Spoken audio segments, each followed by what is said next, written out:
بسم اللہ الرحمن الرحیم۔ السلام علیکم ورحمۃ اللہ۔ گھر میں غربت لانے کی بہت سی وجوہات ہو سکتی ہیں، بہت سی وجہ ہو سکتی ہیں کہ گھر میں غربت ہے، بے برکتی ہے۔ تو میں تین وجوہات جو رسول اللہ علیہ الصلاۃ والسلام نے ارشاد فرمائی ہیں حدیث مبارکہ میں وہ تین وجوہات آپ کے سامنے پیش کرنے لگا ہوں۔ تو اگر ان تین چیزوں میں سے جو گھر میں پائی جائیں تو رحمت کے فرشتے نہیں آتے، ان تین چیزوں میں سے کوئی ایک چیز بھی اگر آپ کے گھر میں موجود ہے تو ان چیزوں کو اپنے گھر سے نکال دیجئے، اس کے بعد انشاءاللہ تعالی آپ کے گھر میں برکت آئے گی۔ تو وہ تین چیزیں کیا ہیں، حدیث مبارکہ کون سی ہے؟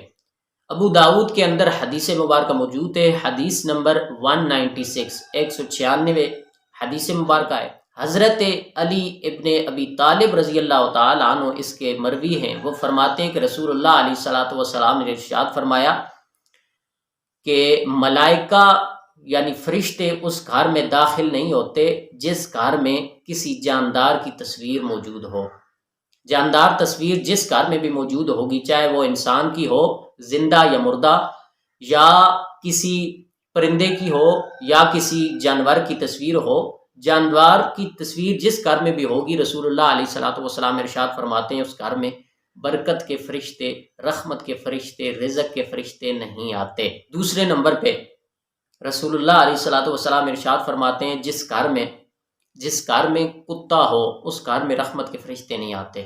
اور تیسرے نمبر پہ جس گھر میں جنبی شخص یعنی کہ ناپاک شخص ہو اس گھر میں رحمت کے فرشتے نہیں آتے۔ پہلے نمبر پہ جس گھر میں کسی جاندار کی تصویر ہو، جیسے ہم دیکھتے ہیں اکثر ہم شوق سے یا اپنی کسی شادی کی تصویر کو گھر میں لٹکا کے رکھتے ہیں، یا کسی مرنے والے کسی مرحوم کی تصویر کو یا کسی بزرگ کی تصویر کو گھر میں لٹکا کے رکھتے ہیں، یا کسی جانور کی تصویر کو یا کسی پرندے والی تصویر کو ہم لٹکا کے گھر میں رکھتے ہیں۔ تو بظاہر ہم شوق کما رہے ہوتے ہیں، ہمیں اچھا لگتا ہے، لیکن اس کا نقصان یہ ہوتا ہے کہ ہمارے گھر میں اس تصویر کی وجہ سے رحمت کے فرشتے داخل نہیں ہوتے۔ یہ کسی عام انسان کی بات نہیں، رسول اللہ علیہ الصلاۃ والسلام کا فرمان مبارکہ ہے۔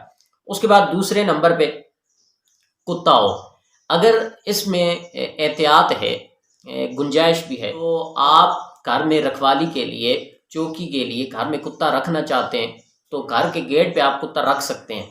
لیکن اکثر دیکھا جاتا ہے شوق کے ساتھ گھر میں کتا رکھا جاتا ہے اور اسے اپنے بیڈ پہ سلایا جاتا ہے، گھر میں بیڈ شیئر کیا جاتا ہے، تو وہ چیز گھر میں حرام ہے۔ اس کے بعد تیسرے نمبر پہ جنبی شخص، ناپاک شخص، اکثر دیکھا جاتا ہے کہ ناپاکی کی حالت میں بہت سارا وقت گزار دیا جاتا ہے، تو اس کا نقصان بظاہر ہمارے وجود میں تو ہوتا ہے، ہم کھانا بھی اکثر اسی حالت میں کھا جاتے ہیں، تو یہ تو نقصان ہوتا ہے کہ ہم گناہ کر رہے ہوتے ہیں کہ ناپاکی کی حالت میں وقت گزار رہے ہوتے ہیں۔ لیکن اس کا نقصان یہ ہے کہ اس شخص کی وجہ سے گھر میں رحمت کے فرشتے نہیں آتے۔ جب بھی آپ ناپاکی کی حالت میں ہوں تو فوراً سے غسل کر لیا کریں، اس سے ہمارے گھر میں رحمت کے فرشتے آتے ہیں۔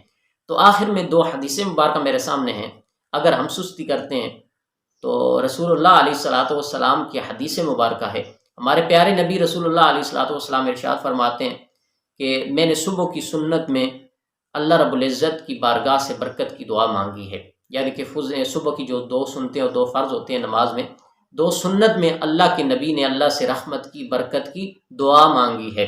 دوسری حدیث مبارکہ رسول اللہ علیہ الصلاۃ والسلام فرماتے ہیں جو شخص فجر کی سنت پڑھتا ہے تو اس کے لیے اللہ برکت رکھ دیتا ہے۔